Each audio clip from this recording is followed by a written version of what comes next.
여러분 반갑습니다. 서목사의 말씀 창고의 서목사입니다. 오늘도 함께 말씀을 나누는 여러분들을 사랑하고 축복합니다. 좋아요와 구독을 눌러주세요. 여러분과 함께 더 많은 말씀들을 나누기 원합니다. 오늘은 신명기 24장 1절에서 13절 말씀입니다. 오늘 말씀은 우리의 삶 가운데 일어나는 여러 가지 일들에 대해서 하나님이 구체적으로 알려주시는 내용입니다. 이 말씀을 통해서 우리를 향한 하나님의 마음이 어떤지 함께 묵상하기를 원합니다. 1절 말씀입니다. 만약 한 남자가 어떤 여자와 결혼했는데 그가 여자에게서 부끄러움이 되는 일을 알게 돼 마음으로 싫어지게 되면 그는 이혼 증서를 써서 그 여자에게 주고 자기 집에서 내보내야 한다. 오늘 이 말씀은 이혼 증서에 대한 이야기가 기록되어 있습니다. 실제로 예수님 당시에도 율법학자들이 예수님께 와서 이혼 증서에 대한 것으로 예수님을 공격한 사건이 있습니다. 예수님께서는 사람들의 마음이 악하기 때문에 이혼 증서를 쓰라고 하나님이 규례를 주신 것이다. 이렇게 말씀하셨습니다. 왜냐하면 유대인들에게 있어서 이혼 증서가 없이 이혼을 하게 된다면 여성이 불륜을 저질러서 쫓겨나게 되었다는 암묵적인 룰이 있었기 때문입니다. 그리고 그러한 경우에는 돌로 쳐서 죽일 수밖에 없음을 주님께서는 아셨기에 이혼 증서를 써서 그 여성의 생명을 지켜주시는 것이 하나님의 원래의 뜻이었습니다. 즉, 어떠한 상황이든 간에 약한 사람을 하나님께서는 기억해 주시고 또한 그 생명을 지켜주시는 것이 주님의 마음인 것이죠. 당시의 여성이 이혼한 이후에 혼자 살아가는 것은 거의 불가능한 일이었습니다. 그래서 그 여성이 이혼 증서를 받고 이혼을 하게 되면 다른 사람의 아내가 될 수밖에 없었고 또한 그렇게 된 이후에도 또 이혼을 하게 된다면 첫 번째 남편이 데려와서는 안 된다라고 말씀하고 있습니다. 이 모든 상황들이 여성을 지키기 위한 부분이기도 하고 또한 가정을 지키기 위한 규율이기도 합니다. 5절 말씀을 보아도 결혼한 지 1년이 되지 않은 남자는 전쟁에 나가거나 부역을 담당하지 말라고 말씀하고 있습니다.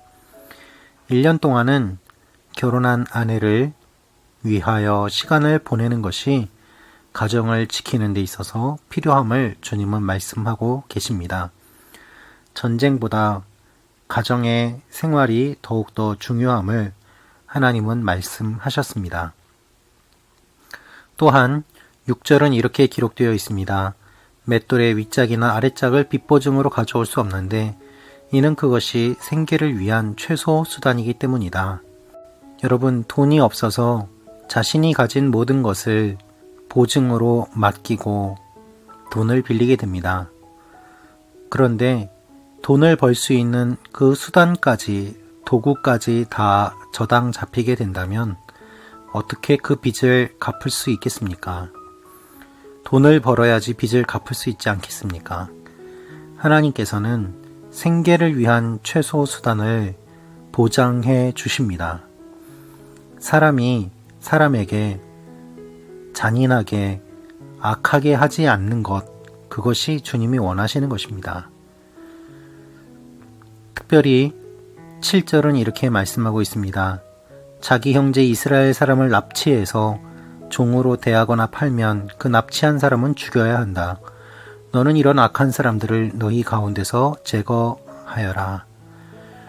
이방 민족이 아니라 같은 동족끼리 인신매매를 하게 된다면 그 인신매매한 사람은 큰 죄를 지은 것이기 때문에 그들을 공동체에서 제거해야 된다라고 말씀하십니다. 하나님은 가난한 자들의 겉옷을 돌려주라고도 말씀하십니다.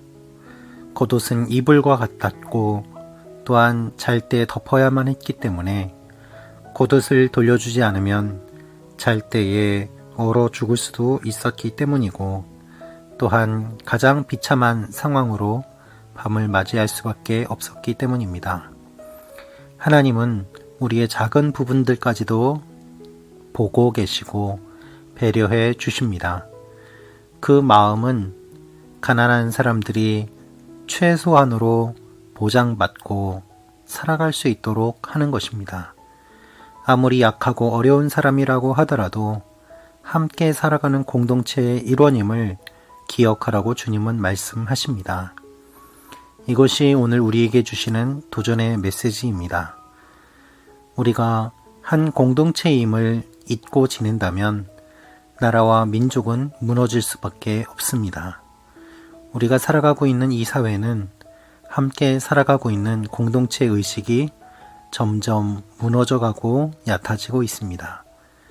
하나님께서는 신앙의 공동체부터 공동체 의식을 가지고 함께 세워져 감을 말씀하십니다. 이것을 기억하며 주님 안에 한 형제 자매된 우리들이 먼저 서로 사랑함으로 말미암아 하나님의 빛을 세상에 전하는 하나님의 사람들이 되시기를 기도합니다. 기도하겠습니다. 아버지 하나님, 연약한 자들을 배려하는 저희가 되게 하시고 하나님께서 약한 사람들도 보장해 주시는 여러 가지 내용들을 기억하며 이 사회가 약한 사람들을 지키고 돌보는 정의로운 사회가 되게 하여 주시옵소서. 그러한 사회를 만드는 저희가 되게 하여 주옵소서. 예수님의 이름으로 기도합니다. 아멘.